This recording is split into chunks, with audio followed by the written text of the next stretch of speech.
कृषी उत्पन्न बाजार समिती नवेगाव येथे होऊ घातलेला समाज बांधवाचा मेळावा आरक्षण विषयी कार्यक्रम आयोजित केलेला आहे। त्या कार्यक्रमाचे नियोजित ज्यांच्या अध्यक्षतेखाली हा कार्यक्रम आयोजित केलेला आहे असे सन्माननीय आमच्या अखिल जीवन विकास समितीचे अध्यक्ष माझे सहकारी माझे मित्र सन्माननीय मनोजी देवटकर हा कार्यक्रम त्याच्या कार्यक्रमाद्वारे उद्घाटित केलेला आहे असे आमचे मार्गदर्शक सन्माननीय प्राध्यापक जनार्दनजी नागपुरेकर तसेच डॉक्टर माधव मानकरकर आमच्या अखिल जीवन विकास समितीचे उपाध्यक्ष अलकाताई मिश्रा सर चालूताई कोल्हे सुरेशजी मिश्रा तसेच मंचावर उपस्थित राजूजी वरकडे साहेब गट विकास अधिकारी सेवानिवृत्त गट विकास अधिकारी आमचे बंधू चेन्नेकर सन्माननीय मंच उपस्थित माझे मायबाप मित्रों जवळजवळ 3 ते 4 वर्षापासून अखिल जीवन विकास समितीने आरक्षणाचा विषय जो आयोजित केलेला आहे असे आरक्षणाचे संस्थापक सन्माननीय डॉक्टर योगेश दुष्पदारे सर यांच्या कार्यक्रमाद्वारे आणि यांच्या संशोधनातून हा आरक्षण विषय आम्ही पुढे आणलेला आहे, संस्थेने पुढे आणलेला आहे आणि खास करून आमच्या संस्थेचे केवटकर भकरे सर आणि आमच्या संस्थेचे सहाय्यक उपाध्यक्ष गोयल सर आणि डॉक्टर माधव मानकर सर यांच्या अथाक प्रयत्नातून हा कार्यक्रम किंवा आमचा हा आरक्षणाचा विषय आम्ही उभा केलेला आहे आणि हा आरक्षणाचा विषय तुमच्यापर्यंत कसा पोहोचता येईल। फक्त मी आरक्षणाच्या विषयाविषयी आपल्याला काय फायदे होतील आणि काय तोटे होतील आमचे अध्यक्ष मनोज सर याच्याविषयी सखोल सांगणार आहेत, परंतु आरक्षणाच्या विषयाला काय फायदे होतील आपल्याला आणि काय तोटे होतील मी याच्याविषयी आपल्याविषयी बोलत आहे। सर्वात महत्त्वाचं म्हणजे युवा समाजामध्ये आज सुद्धा एखादा बाळ जन्माला आला असेल तर तो सुद्धा अन्यायग्रस्त जन्माला येतो। त्याचं कारण असं आहे शासनाने फक्त एससी आणि एसटी करता जननी सुरक्षा योजना लागू केलेली आहे आणि ते जननी सुरक्षा योजना आपल्याला लागू नाही। म्हणजे जननी सुरक्षा योजना ही अशी आहे का त्या बाळाला प्रसूती करता काही तो लाभ मिळतो, तो लाभ आपल्याला मिळणार नाही आणि जर कदाचित आपल्याला एसीचं आरक्षण मिळालं तर आपल्याला तो लाभ मिळेल। तो लाभ कसा आहे, जर कदाचित बाळ संस्थेत किंवा संस्थेच्या बाहेर जन्माला आला तर त्याला त्या प्रसूती करता जननी सुरक्षा योजना लागू होते आणि आपल्याला त्या योजना लागू नाही आहे। त्याकरिता जर कदाचित आपल्याला आपल्या प्रयत्नाला आपल्या सहकार्यातून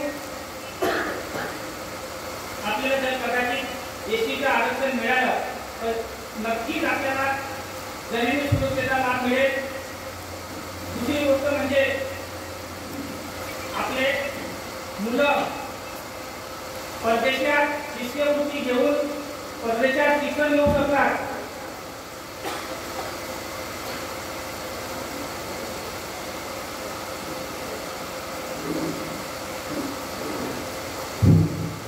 परदेशामध्ये जे शिष्यवृत्ती मिळते त्या शिष्यवृत्तीच्या भरोश्यावर एससी आणि एसटीचे लाभार्थी मुले परदेशात शिक्षण घेतात। आपले मुले सुद्धा परदेशात जाऊन शिक्षण घेऊ शकतात, परदेशाची शिष्यवृत्ती मिळेल। बाबासाहेबांनी जे शिष्यवृत्ती येऊन त्यांनी शिक्षण घेतलं ते फक्त शिष्यवृत्तीच्या भरोश्यावर घेतलं आणि ते परदेशात जाऊन ज्या काही डिग्र्या कमवल्या त्या डिग्र्या फक्त शिष्यवृत्ती भरोसा केलेले आहे ते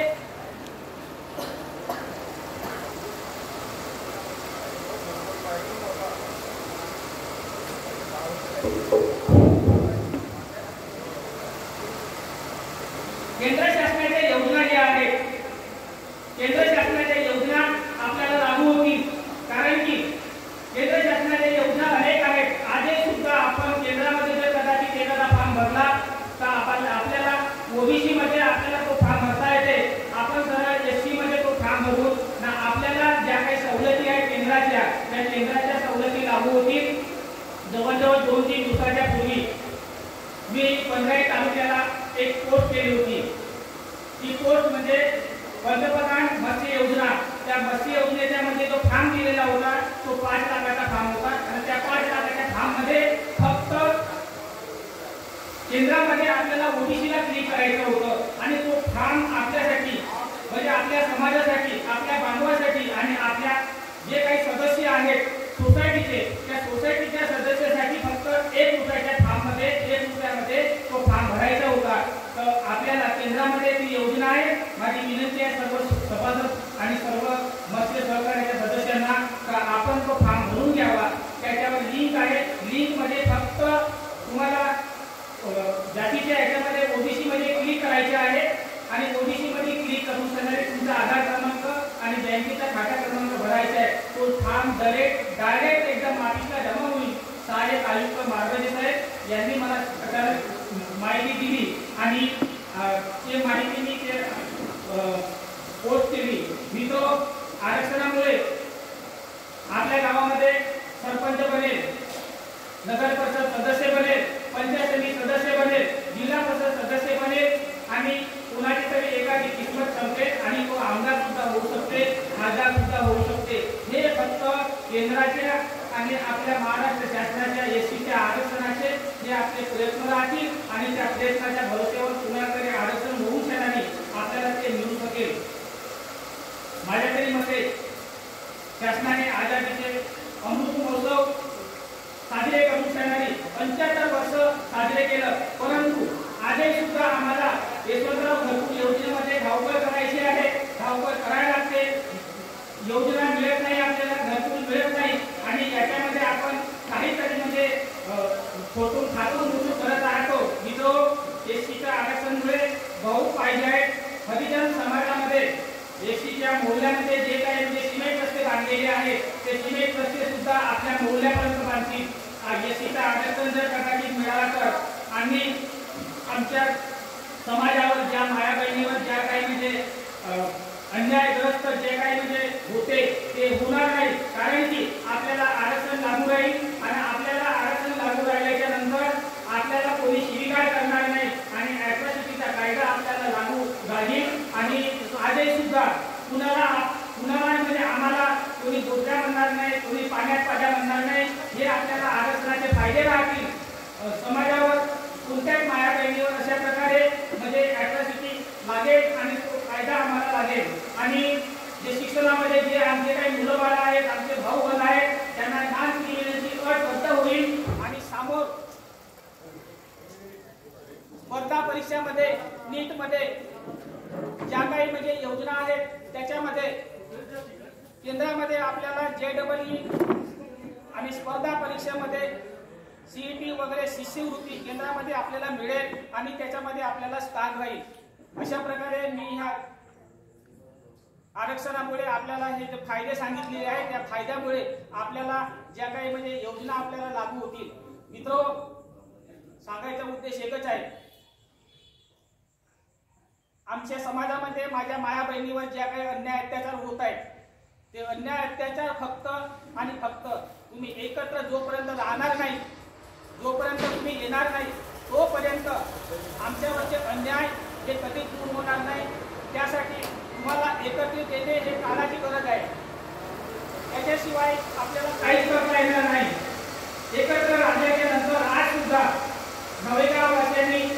नवेगावच्या वासियांनी जे काही म्हणजे इथं एकत्र येण्यासाठी संधी आणून दिली, त्या संधीचा फायदा असा होणार आहे का इतर जर कदाचित दिवस 100 दिवस 200 दिवस एकत्र झाले, याचा परिणाम पडणार आहे बाहेर. त्याच्यामुळे सर्व दिवस एकत्र बाकीचा जो समाज आहे त्या समाजाला याचा इफेक्ट होणार आहे आणि नक्कीच त्याचा फायदा आपल्याला भेटणार आहे जोपर्यंत आपण एकत्र येणार नाही. माझ्या माहितीनुसार ब्रह्मपुरी तालुक्यामध्ये आवळला येथे एका 18 वर्षाच्या आमच्या मुलीला मारून हाणाच्या कर्तव्यामध्ये लपवलेलं होतं. त्यावेळेस समाज एकत्र येऊन त्याच्यावर खूप मोठा म्हणजे मोठा वगैरे काढला होता आणि त्या मुलीला अन्याय मिळवून केलेला होता. दुसरी घटना लागांडूर तालुक्यामध्ये पुलेगाव येथे सोहम मानकर नावाच्या 22 वर्षाच्या चांगल्या होतकरू मुलाला हुशार मुलाला शेतामध्ये मारून ठेवलं होतं. त्यावेळेस सुद्धा समाज एकत्र येऊन त्याला न्याय मिळवून केलं. हे सर्व एकत्र येण्याचे फायदे आहेत आणि जोपर्यंत आपण एकत्र येणार नाही तोपर्यंत आपल्याला कोणताच म्हणजे काही अधिकार आपल्याला मिळणार नाही. मित्र, उषा काळ होता होता काळ रात्र झाली. उषा काळ होता होता काळ रात्र झाली. बंधूंनो, हक्क आणि अधिकाराच्या पेटवा मस्त्यानी. बंधूंनो, हक्क आणि अधिकाराच्या पेटवा मस्त्यानी. धन्यवाद. आयोजकांनी मला एक 2 शब्द बोलण्याची संधी दिली त्याबद्दल मी मनपूर्वक आभारी आहे. थँक्यू. धन्यवाद सन्माननीय शेंडे सर. शेंडे सरांनी आता आपल्या मनोगतामधून अनुसूचित जातीचं आरक्षण मिळाल्यानंतर आपल्याला शैक्षणिक बाबीमध्ये कुठले कुठले फायदे होणार आहेत, केंद्रामधून आपल्याला कोणकोणत्या योजना मिळू शकतात या विषयावर त्यांनी सविस्तर मार्गदर्शन केलेलं आहे. धन्यवाद सर. यानंतर